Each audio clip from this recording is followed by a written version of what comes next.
Hansi, nikianza kwako.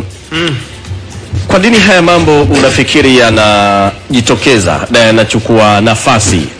Hizi club tano ambazo tajwa zimefikiria nini? Zinawaza nini? Zinaona nini? Na kwa nini zinataka kufanya hivyo? Wewe unafikiri wapi pana changamoto zaidi? Well, mi binafsi nadhani nimekuwepo kwenye industry ya mpira wa Tanzania kwa muda sasa. Yeah. Lakini kinachoendelea msimu huu, binafsi nadhani tuko na msimu mbovu pengine kwa miaka 10 iliyopita. Yeah, okay. Msimu ambao umegubikwa na matukio mengi ya ajabu. Understand? Marefa wanaharibu kila siku. Yaani imekuwa ni mfululizo. Unajua unaweza ukaiona inatokea mara moja ukaelewa kwamba ni makosa ya kibinadamu, lakini inatokea back to back na ni changamoto. Leo nikikuuliza Bwana Juma hayo, ndio kwa upande wako binafsi mwenendo wa ligi unauonaje? Inakuvutia kwa jinsi ambavyo inaenda? Kuna maeneo ligi inakwenda vizuri, kuna maeneo kuna changamoto. Unajua kuna kitu ambacho hakiwezi kwenda bila changamoto.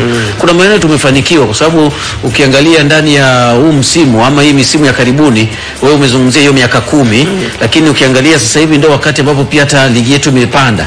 Yaani imesogea kwenye ubora, manake kuna vitu vinakwenda sawa sawa na vile vitu vinafanya vizuri, lakini kuna changamoto za ndani ambazo mimi ukiniuliza, kuna changamoto za waamuzi, kuna changamoto kutoka nafasi ya 4 mpaka ya 6 msimu huu. No.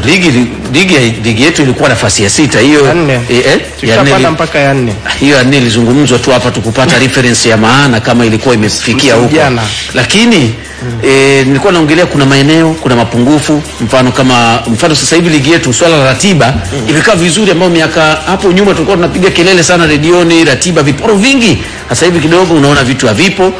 Ratiba ya timu kubwa kucheza saa 10 bado imekuwa ni changamoto. Tumezungumza hapa, hayo ni mapungufu ambayo yapo. Lakini waamuzi ambao kila msimu lazima tuseme kwamba safari hii waamuzi wamekuja hivi, msimu mwingine wanakuja hivi. Kwa hiyo ni changamoto ambazo zipo, lakini kuna maeneo ambayo pia ligi yetu imefanikiwa. Mimi binafsi kwenye issue ya ratiba nadhani sina wasiwasi sana. Lakini issue ya maamuzi msimu huu imezidi. Yaani leo kama kuna mtu anahitaji kuja kuinvest kwenye ligi yetu, afu anaangalia matukio yanayoendelea, inawezekana akarudi nyuma. Yaani unajua kuna vitu ambavyo vinatokea unaona kabisa hivi ni kama vimepangwa kutokea. Kwenye vitu hivi vitatu hapa, kuna waamuzi, kuna viongozi wa club na mamlaka ambao wanasimamia ligi. Sasa haya changamoto zinazojitokeza uwanjani, nani wa kwanza kunyoshewa kidole hapa na kwa nini? Binafsi mimi kama issue ingekuwa inatokea mara moja, ndio ningekuwa na walaumu waamuzi. Lakini issue ya waamuzi inatokea back to back, inachafua mpira wetu. Wenye mamlaka wana react vipi? Mamlaka zinaingia uwanjani kucheza na ndo zinazowateua pia hao waamuzi.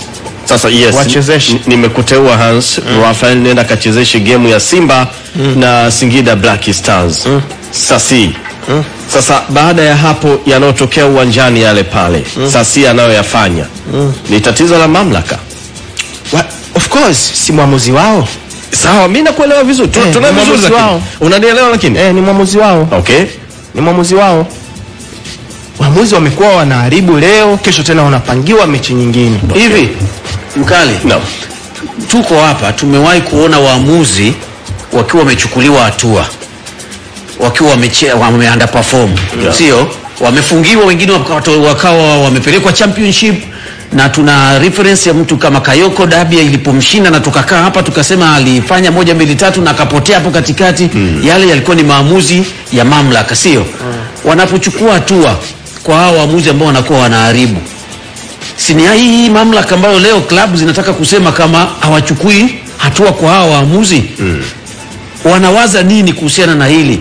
kwa sababu ni kama vile tunaona mamlaka ichukui hatua, wakati sisi hapa kuna wakati tunasema mwamuzi hatumuoni na amechukuliwa hatua. Kabla ya Hans kujibu, ngoja niongezee hiyo hoja ya Jumaa. Jana nilizungumza pia na Dominic Salamba kutoa maoni yake kwamba kwa Kayoko ni kweli baada ya dabi alipigwa miezi 6 nje.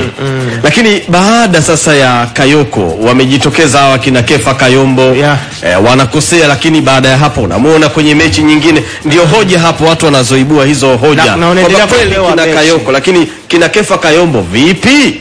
Yule mwamuzi alichezesha mechi ya Namungo na Simba, yule alitoa red card kwa nani yule Mrundi yule Mkombozi. Baada ile game nini kilifuata? Kadi ilifutwa, lakini mwamuzi tukaendelea kumuona uwanjani. Elisasi imekuaje? Yule mwamuzi ambaye ameharibu mechi ya Mashujaa nani Mdoe? Mechi ya Mashujaa hapa na Simba hapa juzi. Si ndo Kefa Kayombo? Ndio. Nipe taarifa zake. Lakini kwani umemuona kwenye mechi yoyote za hivi karibuni? Kwani mechi zimechezwa ngapi? Baada ya ile mechi si ligi ilikuwa imesimama? Kwa tunaweza tukamuona. Binafsi mimi kinachoendelea kwa upande wa waamuzi ni changamoto.